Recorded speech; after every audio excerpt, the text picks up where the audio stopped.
Thanks for staying with us. Joining us is an author who is passionate about creating visually engaging, culturally relevant content for children. She's a founder of Imemi and has a desire to see steadily increasing literacy rates within her community. She's also the convener of Akada Children's Book Festival and the chairperson of the Association of Children Authors and Illustrators of Nigeria. Welcome with us, a woman that we love, Olubunmi Aboderin Talabi. Thank you so much. I feel so bad that Mayam Good is morning. not here because, like, Good morning. we should have Mayam and Nima, and Mayam and Mariah, because they are authors for now. My little daughter, Kosi, who is going to be presenting Yes, she is. at the Akada Festival this Saturday. Yes, that's fantastic. Yeah, so we'll be meeting you again this Yes. Saturday. Oh, wow, what a small world. Okay, so the thing is, we've had you on the show. Our children are... there are a lot of things influencing our children now. And it's important that we realize that these children are our future. What we do or don't do can make or mar them. Now, the Akada Festival, you're championing the cause for creating interesting and relevant content for children that would engage their minds positively. How has the response been since you've been doing this thing? Have you seen increase, or you're thinking like you're losing them to TikTok and social media? So it's been fantastic. Once again, thank you ever so much for having me on your show.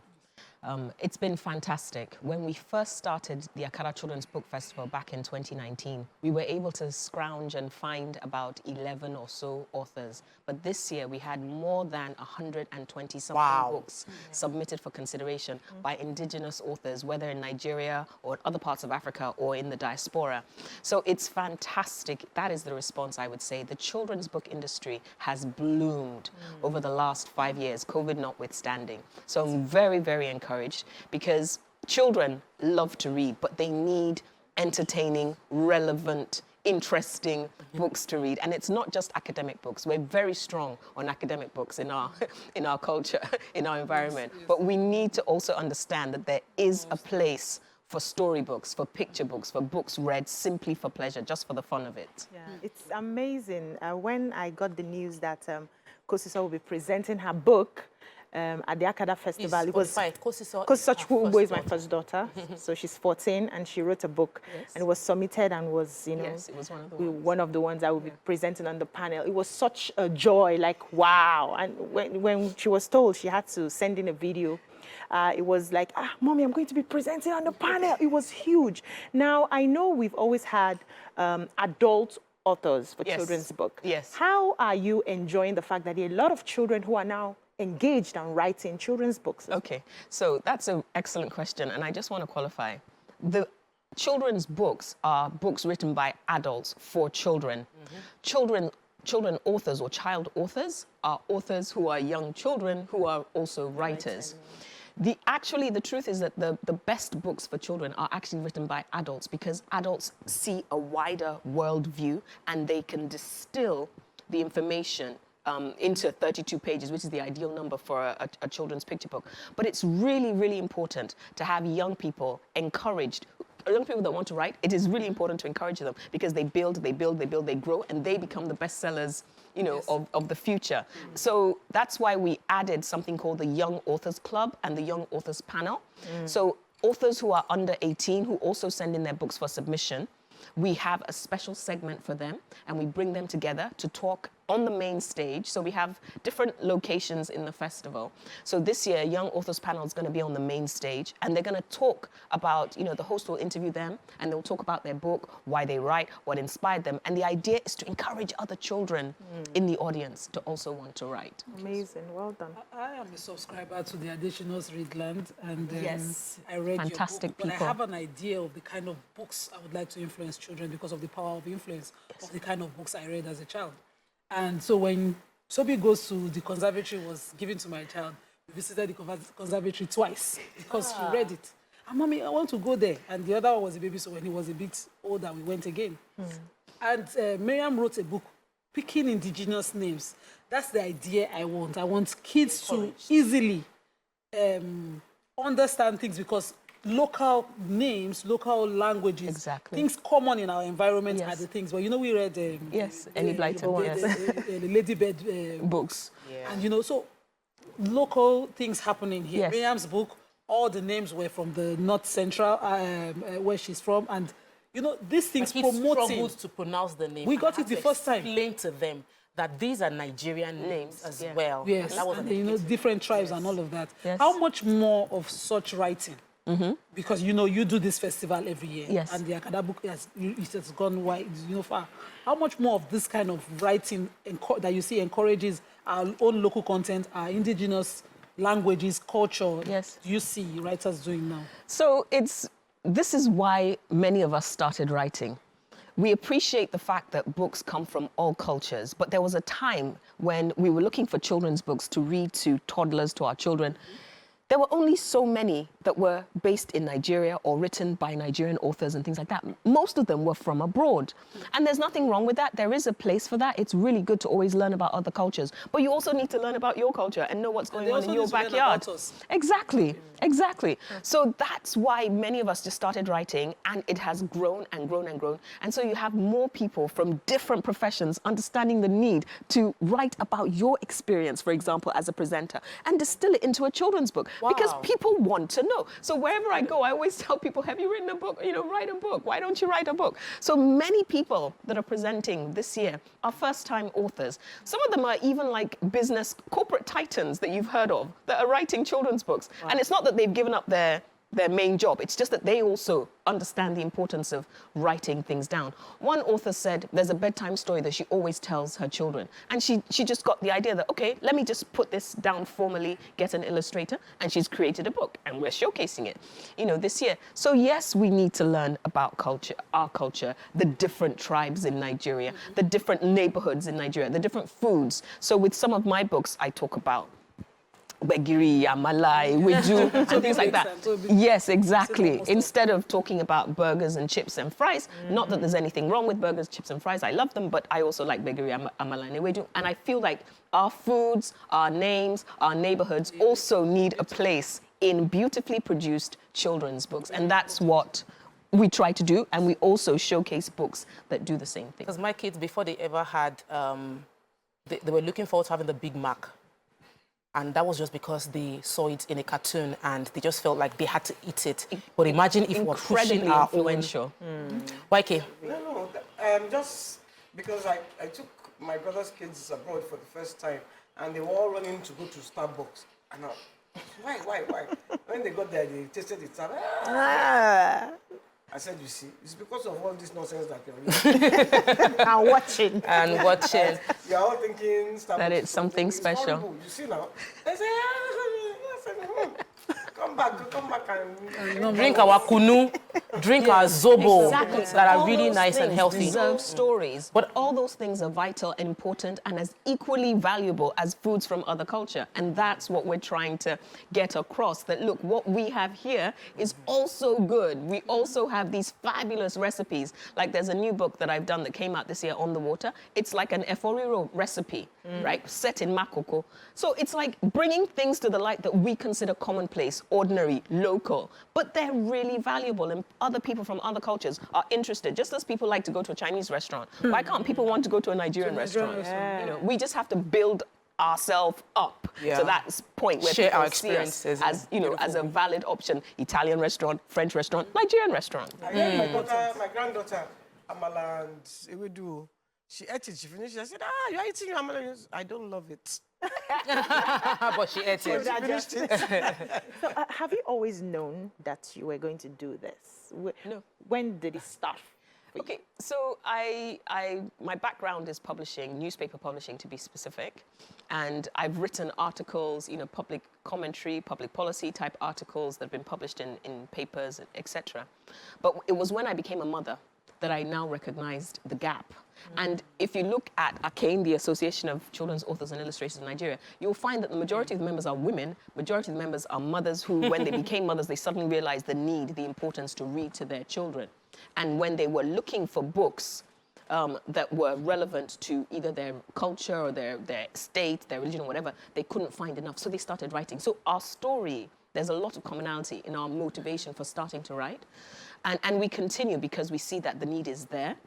And again, I just want to repeat that I'm not saying there's anything wrong with books that come from other cultures. It's just that we also need more from our culture. I think I should do something in this. I'm looking for a book. Yes, How that to has. read and write in my language. I struggle to learn it in Lagos. Born here. Or do you want the Where I am now, your I native want my language? kids in my native language. Yes, why not? The very original from where I'm from. Very important. My grandma. I think we should. Yeah, that's. I think you should. But But don't be surprised, right, if the reception is not what you expect.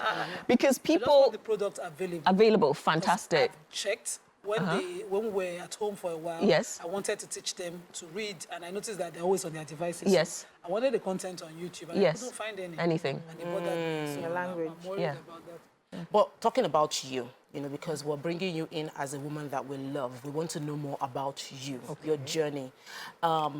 Your journey from being a publisher Yes. to now encouraging other people to publish the right to publish children-friendly content Yes. and children-engaging Yes. content. Yes.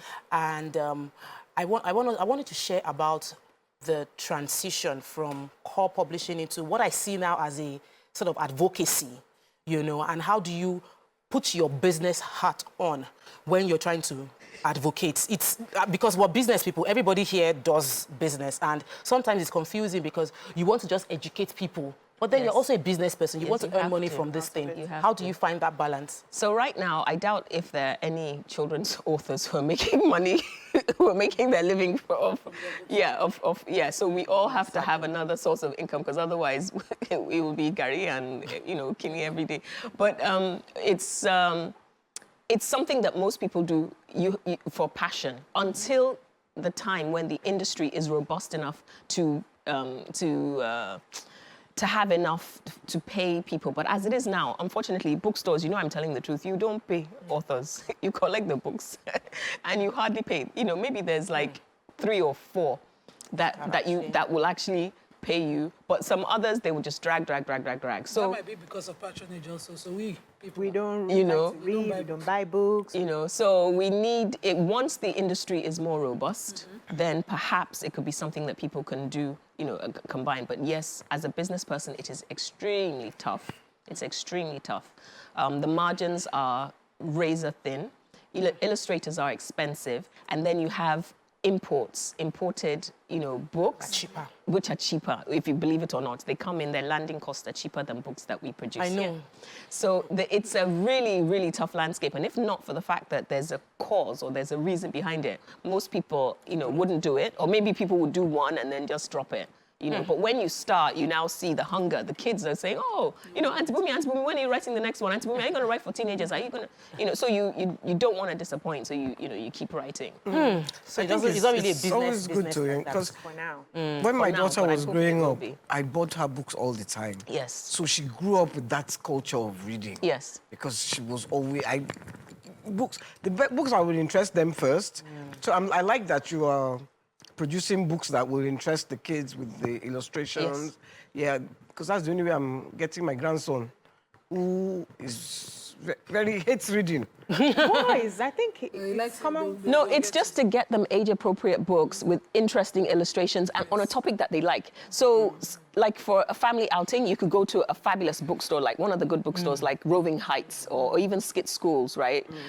They have a really lovely selection of books, and just let him pick and then just see what he gravitates towards. And if the book he picks is a book of his favorite movie, just allow it, because the idea is to get him to start reading, and people, please don't dismiss the power of bedtime story time.